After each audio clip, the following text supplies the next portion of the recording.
Dinamani March 20க்கு உண்டான current affairs பார்க்க போகிறோம். இங்கே எக்ஸாம் பாயிண்ட் ஆஃப் வியூவில் என்னென்ன இருக்குன்னு பார்ப்போம். மார்ச் 20 இன்டர்நேஷ்னல் ஹாப்பினஸ் டே. ஸோ இப்போ உலகம் முழுவதும் போர் சூழல் நடந்துகிட்டு இருக்கு. என்ன ஒரு விஷயம்னா, ஆப்கானிஸ்தானுக்கும் பாகிஸ்தானுக்கும் போர் நிறுத்தப்பட்டிருக்கு. எதனால அப்படின்னா, ரம்ஜான். இப்போ 21ஆம் தேதி ரம்ஜான் அப்படிங்கிறதுனால போர் நிறுத்தப்பட்டிருக்கு. மற்ற இதில் உக்ரைனு ஆஸ் யூஷுவல் எப்படி ரஷ்யா வந்து தாக்குதோ அதே மாதிரி அங்கே வார் போயிட்டு இருக்கு. இங்கே ஈரான், இஸ்ரேல், அதுக்கப்புறம் யூஎஸ்ஏ.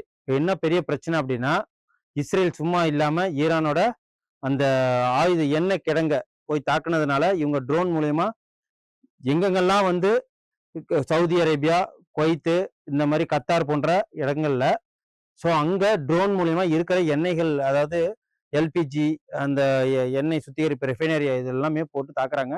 இதனால டெஃபினட்டா இதெல்லாம் சரி பண்றதுக்கே, போர் முடிஞ்சாலும் இதை சரி பண்றதுக்கு காலங்கள் எடுக்கும். அது வரைக்கும் கச்சா எண்ணெயோட விலைவாசத்தை யார் ஏற்ற போறான்னு தெரில, யார் எப்படி அதை சமாளிக்க போறோன்னு தெரில.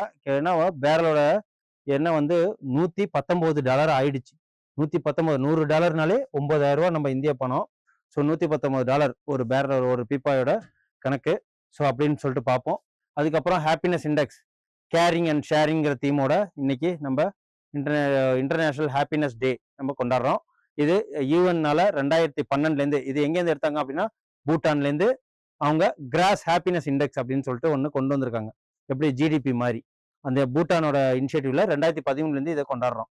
ஸோ அதே மாதிரி சின்ன சின்ன ஃபேக்ட்ஸோட நம்ம போகலாம். ஸோ நாளைக்கு ரமலான் தினம். ஸோ மார்ச் 21 முஸ்லீம் நண்பர்கள் அனைவருக்குமே மார்ச் 21 ரமலான் வந்து அறிவிச்சிருக்காங்க. யார் அப்படின்னா, தமிழக அரசின் தலைமை காஜி முஃப்தி உஸ்மான் முஹித் அவர் தான் வந்து அறிவிச்சிருக்கிறாரு. தீன் பாகவி அப்படிங்கிறவரு. ஸோ மார்ச் 21 அனைவருக்கும் ரமலான் திருநாள் நல்வாழ்த்துக்கள். அதுக்கப்புறம் வளைகுடா எரிவாயு மையங்கள் மீது ஈரான் தீவிர தாக்குதல். எரிவாயு மையங்கள், எண்ணெய் சுத்திகரிப்பு ஆலயங்கள்லாம் இருக்கு இல்லைங்களா, எங்கெங்கெல்லாம் இருக்கு அப்படின்னு சொல்லிட்டு பாருங்க. இதுல ஒரே நாள்ல சுமார் 6க்கும் மேற்பட்ட எரிவாயு மையங்களை குறிவைச்சு தாக்கியிருக்கிறாங்க. இஸ்ரேல் ஃபர்ஸ்ட் பண்ணுச்சு, அதுக்கப்புறம் தான் ஈரான் பண்றாங்க. ஸோ ஈரான் வளைகுடா நாடுகளில் எரிசக்தி உற்பத்தி நிலையங்களை குறிவைத்தால் உலகளாவிய விநியோகத்தில் மேலும் நெருக்கடி ஏற்பட்டிருக்கு. ஓகேவா? இதுல எந்தெந்த சாம்ரெஃப் சுத்திகரிப்பு நிலையமும் ஈரானின் தாக்குதலுக்கு இலக்காயிருக்கு. சாம்ரெஃப், இதே மாதிரி ஹார்முஸ், சவுதி அரேபியா, அதுக்கப்புறம் எண்ணெய் ஏற்றுமதி செங்கடல் வழியாக மாற்றியிருந்த போதிலும் செங்கடல் துறைமுக நகரமான யான்புவில் செங்கடல் ரெட்சி இருக்கு இல்லைங்களா, ரெட்சிக்கு வழியா வர்றது, அங்கேயுமே வந்து சாம்ரெஃப் சுத்திகரிப்பு நிலையத்துல ட்ரோன் மூலயமா அழிச்சிருக்கிறாங்க. ஸோ இதனால நமக்கு எரிவாயு கிடைக்கிறதுல தாமதம் ஏற்படும், விலைவாசி உயரும், பற்றாக்குறை ஏற்படும். ஸோ பெட்ரோல் கிடைக்கிறது, டீசல் கிடைக்கிறது, மொத்த பொருள் நேப்தாலேருந்து எல்லாமே கிடைக்கிறது ரொம்ப பாதிக்கப்படும். அதுதான் உலகின் பெரிய எரிவாயு மையம் தகர்ப்பு. கத்தாரில் உள்ள உலகின் மிகப்பெரிய திரவ இயற்கை எரிவாயு ராஸ் லஃபான் மீது மீண்டும் ஏவுகணை தாக்குதல் நடந்திருக்கு. எங்க ராஸ் லஃபான் அப்படிங்கிறது, நமக்கு இந்த பேர்லாம் முக்கியம் இல்லை, நடந்துக்கிற அந்த இன்சிடென்ட் மட்டும் தான் நமக்கு முக்கியம். ஓகே, 60% உயர்ந்து $118 வரை அதிகரித்திருக்கு. $118 ஒரு பீப்பாவோட அளவு. ஸோ இந்த இவ்வளவு பிரச்சனைக்கு காரணமே எது அப்படின்னு பார்த்தீங்கன்னா, ஈரான் ஏன் வந்து ஃபர்ஸ்ட்னா, இஸ்ரேல் வந்து என்ன பண்ணியிருக்காங்க, சவுத் ஃபார்ஸ் அப்படிங்கிற அந்த எண்ணெய் சுத்திகரிப்பு நிலையத்துல வந்து இஸ்ரேல் நடத்தியதாக தாக்கல் ஈரானின் இந்த ஆக்ரோஷத்துக்கு காரணம் அப்படின்னு சொல்லிட்டு சொல்லியிருக்காங்க. இஸ்ரேல் தான் எல்லா பிரச்சனைகளும் ஆரம்பிச்சு விட்டு உலக நாடுகள் அனைத்தும் பாதிக்கப்படுறாங்க. ஸோ பார்த்துப்போம். அதுக்கப்புறம் இந்த அப்பாயின்மெண்ட்ஸ் பார்ப்போம். எல்லாருக்குமே ரமணாவை பற்றி தெரியும். என்ன பண்ணுவாங்க, நம்ம இப்போ ஸ்கூல் படிக்கிற காலத்துலலாம் ஸோ மழை வரும்னா வரும், வராதுன்னா வராதுங்கிற அந்த ஒரு இதை வச்சு நம்ம இப்போ என்ன பண்ணுறோம், சென்னை வானிலை ஆய்வு மையம் புதிய தலைவர் யார் பொறுப்பேற்றிருக்கிறார், இது கொஸ்டின்ஸ்ல வரும். ஓகே, சிவானந்த தாமோதர பை அப்படிங்கிறவரு பொறுப்பேற்றிருக்கிறாரு. ஸோ இப்போ இதுக்கு முன்னாடி என்னென்னலாம் புக்ஸ் எழுதியிருக்கிறாரு அப்படின்னு பார்த்தீங்கன்னா, கிட்டத்தட்ட ஏகப்பட்ட கட்டுரைகள் வானிலை ஆய்வு மையத்தை பற்றி எழுதியிருக்காரு. 35 வருஷம் அனுபவம் உள்ளவர். ஸோ சென்னை தென்மண்டல வானிலை ஆய்வு மையத்தோட புதிய தலைவராக 2022 பிப்ரவரி மாதத்தோட அவங்க நிறைவடைஞ்சிட்டாங்க. ஸோ இவர் தில்லியில உள்ள புவியியல் அறிவியல் அமைச்சகத்துல ஒர்க் பண்ணியிருக்கிறாங்க. அதோட மட்டும் இல்லாம திட்ட இயக்குனர், இந்திய வானிலை துறையின் வேளாண் வானிலை ஆலோசனை பிரிவின் தலைவராகவும் இருந்திருக்கிறாரு. இவரு ஏகப்பட்ட கட்டுரைகள், 40க்கும் மேற்பட்ட கட்டுரைகள் எழுதியிருக்கிறாரு. அதுல 80 ஆய்வு கட்டுரையும் 25 தொழில்நுட்ப அறிக்கைகளையும் சமர்ப்பித்திருக்கிறார். 2008ல இவருக்கு என்ன பண்ணிருக்காங்க, இந்திய வானிலை ஆய்வு மையத்தின் சிறந்த சேவைக்கான விருதையும், 2016ல பருவமழை ஆராய்ச்சி குறித்த சிறந்த கட்டுரைக்கான விருதையும், 2024ல உலக வானிலை அமைப்பின் பாராட்டு சான்றிதழும் வாங்கியிருக்கிறார். ஓகே, நமக்கு இப்ப நல்லா புரிஞ்சுக்க வேண்டியது எது அப்படின்னா, இப்ப சிவானந்த தாமோதர பை, சிவானந்தம் அப்படின்னு ஞாபகம் வச்சுக்கோங்க, சிவானந்தம் பையின்னு கூட வச்சுக்கோங்க. இவர் இப்போதைக்கு தென்மண்டல வானிலை ஆய்வு தலைவரா இருக்கிறாரு. அதை நீங்க நோட் பண்ணிக்கங்க. அதுக்கப்புறம் இது எல்லாருமே தெரிஞ்சுக்கணும், படிச்ச பசங்க மக்கள் எல்லாருமே. இப்ப இதுல எவ்வளவு பெரிய ஸ்கேம் இருக்கு பாருங்க. ஓஆர்எஸ்ன்னு சொல்லிட்டு டீஹைட்ரேஷன் ஆயிடுவோம். உடம்பு சரியில்லைனாலும் சரி, ஜுரம் வந்தாலும் சரி, தலைவலி வந்தாலும் சரி, ஸோ டிசென்ட்ரி வயிற்றால அது இருந்தாலும் சரி, நிறைய வேர்த்து இருந்தாலும் சரி, ஏதோ ஒரு டயர்டா இருந்து மயக்கடிச்சு விழுந்தாலும் டாக்டர் முதல்ல கன்சிடர் பண்றது இந்த ஓஆர்எஸ். ஒரு நாளைக்கு எப்படியும் ஒரு 1,00,000 ஓஆர்எஸ் ஒரு ஆஸ்பத்திரியில கிட்டத்தட்ட பேஷண்ட்ஸ் 10,000 பேர் இருக்கிறாங்க அப்படின்னா, கிட்டத்தட்ட அது ஓஆர்எஸ் நிறைய விற்பாங்க. அந்த ஓஆர்எஸ்னால ஒரு சுக்குக்கும் பிரயோஜனம் இல்லை, வேஸ்ட்டு. அதுல வந்து டீஹைட்ரேஷன் இருந்து நம்ம மீண்டு வர முடியாது அப்படின்னு சொல்றாங்க. ஏன்னா நல்லா சுட வச்ச தண்ணியில இந்த ஓஆர்எஸ் பவுடரை வாங்கி கலந்து நம்ம குடிக்கணும்னு சொல்லுவாங்க. அப்படி குடிச்சோம்னா நமக்கு பாடியில வந்து டீஹைட்ரேஷன் பிரச்சனைகள் இருக்காது அப்படின்னு சொல்லுவாங்க. ஸோ அதுதான் இது. என்ன அப்படின்னா, உப்பு சர்க்கரை கரைசல், ஓஆர்எஸ். Okay, ORS. இதுக்கு இந்த உப்பு கரைசல் ஓஆர்எஸ்னா oral dehydration solution. ORS, oral dehydration solution. ORS உப்பு சர்க்கரை கரைசலை இது எந்த ஒரு சேஞ்சஸும் தரப்போறது இல்லை அப்படின்னு சொல்லிட்டு சுகாதாரத்துறை சொல்லியிருக்கிறாங்க. இந்த வயிற்றுப்போக்கு மற்றும் நீர் சத்து இழப்புக்கான சிகிச்சையில இந்த ஓஆர்எஸ் ரொம்ப ரொம்ப முக்கியம். இதுல என்ன கரைசல் இருக்கு அப்படின்னு சொல்லிட்டு நமக்கு சயின்ஸ்ல கேள்வி கேட்பாங்க. இந்த ஓஆர்எஸ் பாக்கெட்ல 20.5 கிராம் மொத்த எடை 20.5 கிராம் இருக்கும். 2.6 gram sodium chloride, 13.5 gram glucose, 1.5 gram potassium chloride, 2.9 gram trisodium citrate. இது எல்லாமே இருக்கு. இது அனைத்தும் சேர்ந்ததுதான் இந்த ஓஆர்எஸ், ஓரல் ரீஹைட்ரேஷன் சொல்யூஷன். இதனால எந்த ஒரு சேஞ்சஸ் நடக்க போறதுல இதை பேன் பண்ணிட்டாங்க. ஓகே, இதை நான் உங்களுக்கு ஒரு ஷார்ட்ஸாவே நான் போடுறேன். அது வந்து ஒரு தடவை பாருங்க. ஸோ இந்த வாட்டி நமக்கு சயின்ஸ்ல நிறைய இந்த கொஸ்டின்ஸ் கெமிஸ்ட்ரில இருந்து கேட்கறதுக்கு நிறைய வாய்ப்பு இருக்கு. ஸோ இந்திய மின் துறையில நிறைய முதலீடு வேணும் அப்படின்னு சொல்லிட்டு நம்ம என்ன சொல்லியிருக்காங்க, பிரதமர் மோடி அவர்கள் மின் உற்பத்தியில நம்ம வந்து தன்னிறைவு அடையணும், நம்ம உலக அளவுல ஃபர்ஸ்ட் இடத்துல வரணுன்றாங்க. ஸோ மின் எப்படி வந்து கரண்ட் நம்ம எலக்ட்ரிசிட்டி ப்ரொடியூஸ் பண்றோன்னு தெரியும். தெர்மல் பவர் ஸ்டேஷன் மூலியமா, அப்புறம் வந்து அனல் மின் நிலையம் மூலியமா, அப்புறம் சோலார் பவர் பிளான்ட் மூலியமா, அப்புறம் விண்டு மில் மூலியமா, அதுக்கப்புறம் வந்து டர்பைன் வச்சு இந்த ஹைட்ரோ எலக்ட்ரிக் பவர் அப்படின்னு சொல்லுவாங்க, இதன் மூலியமாக. ஸோ ஏகப்பட்ட வழிகள்ல நம்ம ஆர்கானிக் இன்ஆர்கானிக்ங்கிற மெத்தட்ல ஏகப்பட்ட விஷயங்கள்ல நம்ம எலக்ட்ரிசிட்டியை உருவாக்கிட்டு இருக்கோம். அந்த இதுல நம்ம வரணும். ஒரே சூரியன், ஒரே உலகம், ஒரே மின் கட்டமைப்பு போன்ற இந்தியாவின் முன்னெடுப்பில் உலகளாவிய ஒத்துழைப்போட நம்ம அதுல தன்னிறைவு அடையணும் அப்படின்னு சொல்லிட்டு சொல்லியிருக்கிறாங்க. ஸோ இதுதான் பாரத மின்சார உச்சி மாநாடு 2020 எங்க நடந்ததுன்னா தில்லியில. ஸோ இதை நம்ம இங்க படிச்சுக்கோங்க. தில்லியில மத்திய மின்சாரத்துறை சார்பில் பாரத மின்சார உச்சி மாநாடு 2026 இங்க 4 நாள் இந்த உச்சி மாநாடு டெல்லியில நடக்குது. ஓகே, உலக அளவில் மிக வேகமாக வளரும் பெரும் பொருளாதார நாடான இந்தியா எரிசக்தி பயணத்தில் திருப்பு முனையான காலகட்டத்தில் உள்ளதாக சொல்லியிருக்கிறார். ஸோ இப்பதான் நம்ம நிறைய மின்சக்திலாம் ஆரம்பிக்கணும், அது இல்லாம உருவாக்கணும் அப்படின்னு சொல்லிட்டு சொல்றாங்க. ஸோ வாக்குப்பதிவு இயந்திரங்கள் VVPAT.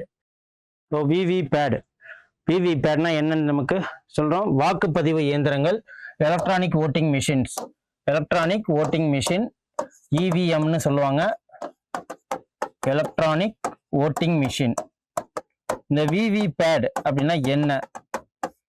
Valid voter verifiable audit paper limited. Audit paper limit அப்படிங்கிறதா இந்த விவி பேட். ஓகே, இது எப்போ வந்து 2010 வந்தது. 2010 வந்து அது சுப்ரீம் கோர்ட்டு 2013. ஸோ இவங்க 2010 டிஸ்கஸ் பண்ணி ஸோ 2013 சுப்ரீம் கோர்ட்டு இதுக்கு அப்ரூவல் பண்ணது. 2014 லோக்சபா எலெக்ஷன்ல ஃபர்ஸ்ட் இதை யூஸ் பண்ணாங்க. ஸோ ஃபர்ஸ்ட் யூஸ் பண்ண டிஸ்ட்ரிக்ட் எது அப்படின்னு பார்த்தீங்கன்னா நாகாலாந்து ஸ்டேட்ல யூஸ் பண்ணாங்க, நாகாலாந்து.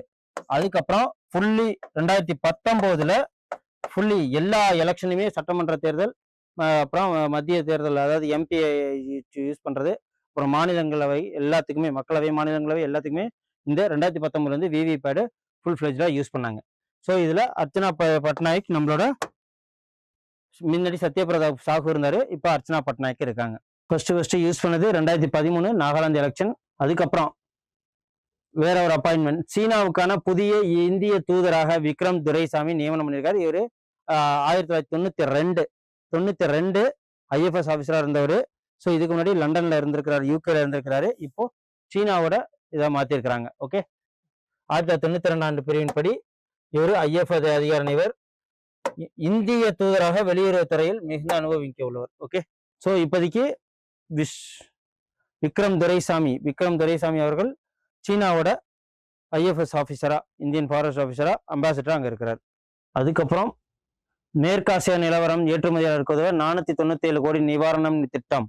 ஸோ ரிலீஃப், ஏற்றுமதி சவால்களை களைய மீள்திறன் மற்றும் தளவாட உதவி அப்படிங்கிற பேர்ல ரிலீஃப் அப்படிங்கிற ஒரு திட்டம் யூஸ் பண்ணியிருக்காங்க. நமக்கு இதுல கொஸ்டின்ஸ் எப்படி கேட்கலாம் அப்படின்னா, ரிலீஃப் என்ற திட்டம் எதனோட சம்பந்தப்பட்டது அப்படின்னா எக்ஸ்போர்ட் அவங்களுக்கு சம்பந்தப்பட்டது. ஓகே, 497 கோடி ரூபாய் நிவாரண திட்டம் பிளான் பண்ணி வச்சிருக்காங்க.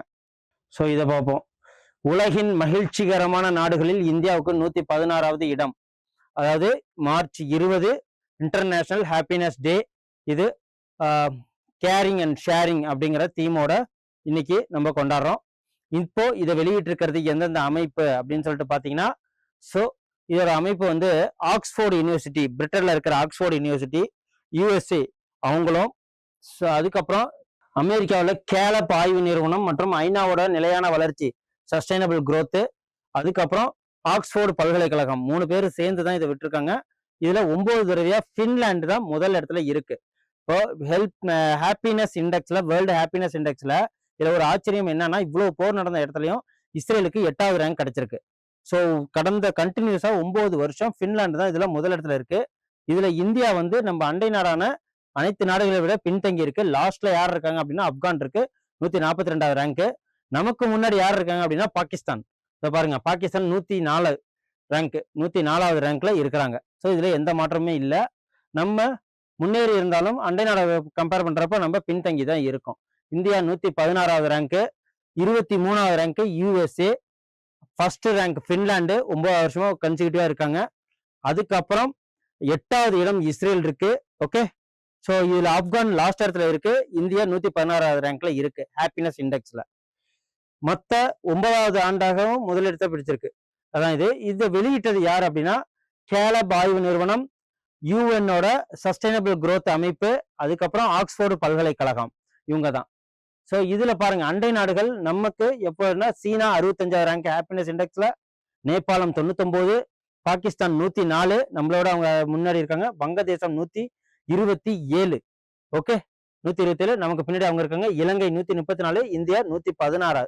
ஸோ நம்மளை விட இதுல என்ன ஆச்சரியம்னா பாகிஸ்தான் நம்மளோட முன்னாடி இருக்கிறது தான் ஆச்சரியமா இருக்கு. ஸோ அந்த ஃபர்ஸ்ட் 5 பட்டியல் இதுல என்ன அப்படின்னா, ஃபர்ஸ்ட் வந்து பின்லாந்து, 2வது ஐஸ்லாந்து, 3வது டென்மார்க், 4வது கோஸ்டாரிக்கா, ஓகே 5வது ஸ்வீடன், 6வது நார்வே, 7வது நெதர்லாந்து, 8வது இஸ்ரேல், பாருங்க லக்சம்பர்க் 9வது, சுவிட்சர்லாந்து 10வது ரேங்க்ல இருக்கு. ஓகே, இதோட இது வந்து நீண்ட கால வளர்ச்சி, சஸ்டைனபிள் குரோத்ங்கிறதா மெயின் தீம். நமக்கு இதுல ஒரு ஃபேக்ட்ஸ் வந்திருக்கு. ஆர்ட் அண்ட் ஆர்கிடெக்சர் அப்படின்னு சொல்லிட்டு யூபிஎஸ்சி இதெல்லாம் வரும் இல்லையா. ஸோ இதுல இவங்க என்ன சொல்லியிருக்காங்க அப்படின்னா, நேற்றுக்கு எல்லாருக்குமே வந்து ஸ்கூல் காலேஜஸ்லாம் லீவு. என்னதுன்னா யுகாதி பண்டிகை. யுகாதி பண்டிகைங்கிறது ஒரு தமிழ் வருடப்பருப்பு மாதிரி, அது தெலுங்கு வருடப்பருப்பு. இது ஆண்டோட முதல் கொண்டாடுறதுதான் யுகாதி. எங்க கன்னடாலையும் கர்நாடகாலையும் ஆந்திரா இந்த மாதிரி தெலுங்கு பீப்புள்ஸ் எல்லாருமே கொண்டாடினாங்க யுகாதி பண்டிகை. அந்த யுகாதி பண்டிகை மட்டும் இல்லாம வேற என்னென்னலாம், மராத்திய புத்தாண்டை குறிக்கும் குடிபட்வா நேத்தி தான் கொண்டாடி இருக்காங்க. அது மட்டும் இல்லாம மணிப்பூர்ல மைத்தேயி சமூகத்தினர் புத்தாண்டு சாஜிபு சைரா ஓபோ அப்படிங்கிற பேர்ல கொண்டாடி இருக்காங்க. அதுக்கு மட்டும் இல்லாம சிந்தி மக்களின் புத்தாண்டை குறிக்கிற சேதி சந்த். ஓகே, இப்போ யுகாதிங்கிற இந்த புத்தாண்டு தினத்தை அங்க மட்டும் இல்லாம மராத்தி மக்கள் எப்படி எப்படி கூப்பிட்டு இருக்காங்க, மணிப்பூர்ல எப்படி அதுக்கு பேர் இருக்கு, அப்புறம் காஷ்மீர்ல எப்படி புத்தாண்டுக்கு என்ன நேம் வச்சிருக்காங்க அப்படின்னு சொல்லிட்டு பார்த்துட்டு இருந்தோம். அதுல எகைன் இன்னொரு தடவை பார்த்துருவோம். குடிபட்வா அப்படிங்கிறது மராத்திய மக்கள் புத்தாண்டை இப்படிதான் சொல்றாங்க. சிந்தி மக்களின் புத்தாண்டை குறிக்கிற பேர் தான் வந்து சேதி சந்த். சேதி சொல்றாங்க சந்தில் நின்றுகிட்டு அப்படின்னு ஞாபகம் வச்சுக்கோங்க. அப்புறம் காஷ்மீரி, அங்க உள்ள ஹிந்து மக்கள்லாம் புத்தாண்டை என்ன பேர் வைக்கிறாங்க அப்படின்னு பாத்தீங்கன்னா நவ்ரே அப்படின்னு சொல்லிட்டு பேர் வைக்கிறாங்க. இதுல மணிப்பூர்ல ஒரு குறிப்பிட்ட இனத்தை சார்ந்தவங்க, அவங்க வந்து மைத்தேயி சமூகத்தினர், அவங்க புத்தாண்டுக்கு என்ன பேர் வச்சிருக்காங்க அப்படின்னா சாஜிபு சைரா ஓ பா அப்படின்னு சொல்லிட்டு, என்னடா இது ரொம்ப கஷ்டமா இருக்குன்னு சாஜிபு அப்படின்னு மட்டும் ஞாபகம் வச்சுக்கோங்க. இவ்வளவுதான். இது நமக்கு ஆர்ட் அண்ட் கல்ச்சர்ல கொஸ்டின்ஸ் கேட்க வாய்ப்பு 100% இருக்கு. ஸோ அவ்வளோதான் எக்ஸாம் பாயிண்ட் ஆஃப் வியூல நமக்கு இன்னைக்கு வந்திருக்கு. ஸோ எகைன் திருப்பி ரிவிஷன் மாதிரி சொல்றேன். இண்டெக்ஸ், ஹாப்பினஸ் இண்டெக்ஸ்ல இந்தியா 116 ரேங்க் வாங்கியிருக்கோம். இப்போ சண்டையை மூட்டி விட்ட இஸ்ரேலே வந்து 8வது ரேங்க் வாங்கியிருக்கு. அதுல சண்டை போடுற யூஎஸ்ஏ வந்து 23வது ரேங்க் எடுத்திருக்கு. அது மட்டும் இல்லாம நமக்கு அண்டை நாடான பாகிஸ்தான் 104வது ரேங்க் எடுத்து அதிர்ச்சியை கொடுத்துருக்கு. நம்ம என்னதான் முன்னேறினாலும் ஆப்கானிஸ்தான் லாஸ்ட் 147வது ரேங்க்ல இருக்கு. ஸோ ஹாப்பினஸ் இன்னைக்கு மார்ச் 20 வேர்ல்டு ஃபுல்லா ஹாப்பினஸ் டேவா கொண்டாடுறோம், கேரிங் வித் ஷேரிங் அப்படிங்கிற தீமோட. ஸோ இதே மாதிரி இம்பார்ட்டன்டான ஒரு நியூஸ் தெரிஞ்சுக்கணும் டெய்லியும் அப்படின்னா எங்க சேனலை கமெண்ட் பண்ணுங்க, சப்ஸ்கிரைப் பண்ணுங்க, லைக் பண்ணுங்க. நன்றி, வணக்கம். Send a map. You dare to dream, we care to accomplish.